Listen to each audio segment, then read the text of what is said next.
और इसी तरह दज्जाल अपने 70,000 यहूदी सिपाहियों के साथ दुनिया को रौंदता हुआ दमिश्क तक पहुंच जाएगा। मुसलमान किलेबंद हो जाएंगे।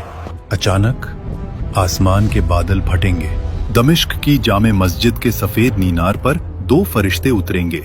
उनके पंखों पर हाथ रखे हुए एक हस्ती नजूल फरमाएगी, जिनके बालों से पानी के कतरे मोतियों की तरह गिर रहे होंगे। वो होंगे हजरत ईसा इब्न मरियम अलैहिस्सलाम। नमाज के बाद हजरत ईसा अलैहिस्सलाम कहेंगे, किले का दरवाजा खोलो।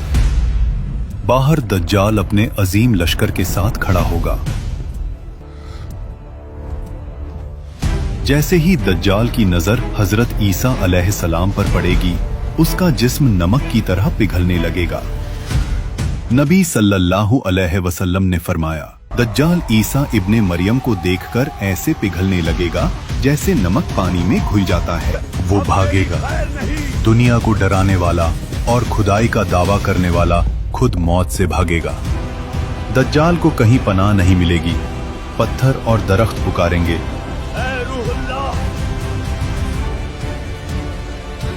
मेरे पीछे एक यहूदी छुपा है।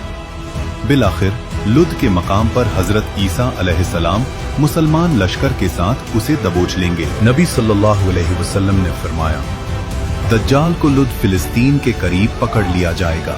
अहादीस में आता है, हजरत ईसा अलैहिस्सलाम अपने हाथ और नेज़े से दज्जाल को कत्ल करेंगे और कहेंगे, आज तेरा वक्त खत्म हुआ, झूठे खुदा। हजरत ईसा अलैहिस्सलाम वो खून लोगों को दिखाएंगे ताकि सब जान ले कि खुदा कभी मरता नहीं और ये जो मरा पड़ा है ये सिर्फ एक काना इंसान था। दज्जाल मारा जाएगा, जुल्म खत्म होगा। लेकिन सवाल ये है, अगर आज दज्जाल जाहिर हो जाए तो क्या हम उसकी रोटी चुनेंगे या अपना ईमान? याद रखिए, उसके फितने से वही बचेगा जिसने सूरह अल कहफ को दिल में बसाया होगा। सही मुस्लिम में है कि नबी सल्लल्लाहु अलैहि वसल्लम ने फरमाया, जो शख्स सूरह अल कहफ की पहली 10 आयतें याद कर लेगा वो दज्जाल के फितने से महफूज कर दिया जाएगा। बाज रिवायात मसलन सुन्नान नसाई में आखिरी 10 आयतों का भी जिक्र आता है। इसलिए उलमा कहते हैं कि पूरी सूरह अल कहफ पढ़ना और उसे समझना ही असल हिफाजत है। ये वाकया सिर्फ खौफ के लिए नहीं, ये हिदायत के लिए है। नबी सल्लल्लाहु अलैहि वसल्लम ने हमें डराने के साथ बचने का रास्ता भी बताया। उन्होंने फरमाया कि जब तुम्हारे चारों तरफ झूठ का अंधेरा हो तो सूरह अल कहफ को अपना चिराग बना लेना, क्योंकि जिसके सीने में ये सूरह होगी उस पर दज्जाल का कोई धोखा असर नहीं कर सकेगा।